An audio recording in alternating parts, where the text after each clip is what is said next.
এখন আমরা আমাদের এই টেমপ্লেটের ভিতরে নতুন আরও কিছু ফিচার অন্তর্ভুক্ত করব। তার আগে একটু দেখে নেই যে টেমপ্লেটের ভিতরে রেডিমেড অবস্থায় কিন্তু আমরা recent post, recent comment, archive এই তিনটি অপশনকে দেখতে পাচ্ছি, কিন্তু এই টেমপ্লেটের বৈশিষ্ট্য অনুযায়ী এই তিনটি অপশনকে আমরা এই মুহূর্তে দেখতে পেলেও সব টেমপ্লেটের ভিতরে কিন্তু এভাবে রেডিমেড কিছু দেখা যাবে না। যখনই আমরা কোনো কিছু সাইডবারে অন্তর্ভুক্ত করব তখনই সব কিছু ব্ল্যাঙ্ক হয়ে যাবে। তো যদি সেরকম কিছু ঘটে তাহলে আমরা কিভাবে recent post, recent comment, archive এগুলো অন্তর্ভুক্ত করতে পারবো, এই তিনটি বিষয়কে একই সাথে দেখানোর চেষ্টা করছি মাত্র। ধরুন আমরা সাইডবার 2তে আমরা রিসেন্ট পোস্ট এই অপশনটি এখান থেকে যদি ধরে নিয়ে যাই এবং এখানে যদি সাইডবার 2তে ছেড়ে দেই তাহলে কিন্তু রিসেন্ট পোস্ট অপশনটি চলে আসলো। তো এখন যদি আমরা লিখে দেই রিসেন্ট পোস্ট, এটি লিখে আমরা সেভ দিচ্ছি। Number of post to show 5টি রিসেন্ট পোস্ট যত হবে তার ভিতর থেকে সর্বশেষ 5টি অপশনকে আমরা এখানে ডিক্লেয়ার করেছি দেখানোর জন্য। তো একইভাবে আমরা রিসেন্ট কমেন্টকেও আমরা যুক্ত করতে পারি। এভাবে যদি আমরা টেনে নিয়ে ছেড়ে দেই আমরা লিখে দিচ্ছি যে রিসেন্ট কমেন্ট।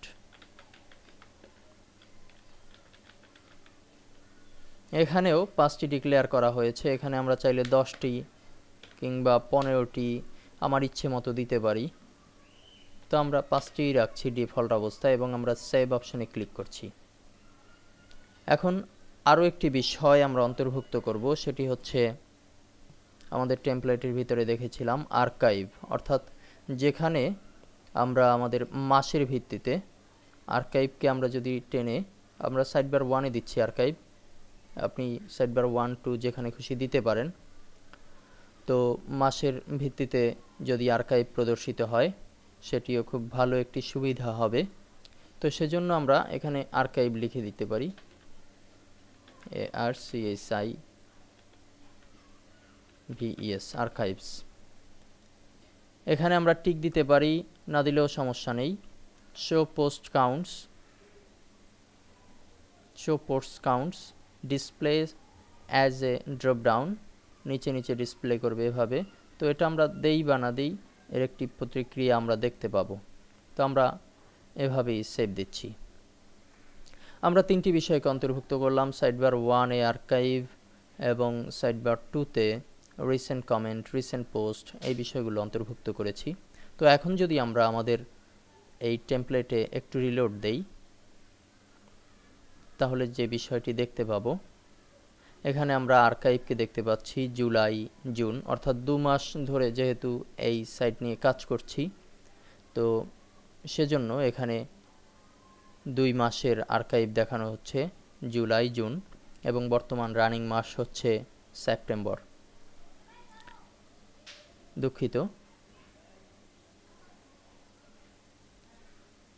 হ্যাঁ সেপ্টেম্বর বর্তমান রানিং মাস, সেটি এখানে প্রদর্শিত হচ্ছে এবং আর্কাইভে আছে জুন, জুলাই। আমরা যদি এই আর্কাইভে ক্লিক করি তাহলে আমরা জুন মাসের পোস্ট দেখতে পাবো। হ্যালো বাংলাদেশ নামে একটি পোস্টই ছিল জুন মাসে। আমরা যদি আর্কাইভের জুলাইতে ক্লিক করি তাহলে আমরা এখানে আরও কিছু পোস্ট দেখতে পাবো, যে 3টি পোস্ট দেখানো হচ্ছে এবং ওল্ডার এন্ট্রির ভিতরে আরও কিছু পোস্ট অন্তর্ভুক্ত আছে। তো এভাবে করে আমরা আর্কাইভকে দেখতে পাবো। এরপরে আমরা যে বিষয়টি অন্তর্ভুক্ত করেছিলাম রিসেন্ট পোস্ট, আমরা সাইডবার 2-তে অন্তর্ভুক্ত করেছিলাম রিসেন্ট পোস্ট। সর্বশেষ 5টি পোস্টকে এখানে অন্তর্ভুক্ত করা হয়েছে। রিসেন্ট কমেন্টের ভিতরে আমরা দিয়েছিলাম সর্বশেষ 5টি, কিন্তু এখানে মাত্র 2টি কমেন্ট।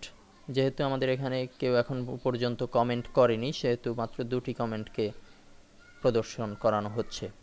তো আমরা আর্কাইভে যদি আরেকটি বিষয় অন্তর্ভুক্ত করতাম তাহলে কি ঘটতো একটু দেখে নেই আমাদের ড্যাশবোর্ড থেকে। আর্কাইভে কিন্তু ছিল শো পোস্ট কাউন্টস, এখানে যদি আমরা টিক দিয়ে সেভ দেই তাহলে আমরা যদি আমাদের সাইটটিকে একটু রিলোড করি আমরা আবারও একটু আর্কাইভের দিকে নজর দিলে দেখব যে জুলাই মাসে আর্কাইভে আমার পোস্ট আছে 4টি, জুন মাসে আছে 1টি। তো এই পরিবর্তন আমরা ড্যাশবোর্ড থেকে খুব সহজেই ওয়ার্ডপ্রেসের এই ফিচারগুলো যুক্ত করে করতে পারি।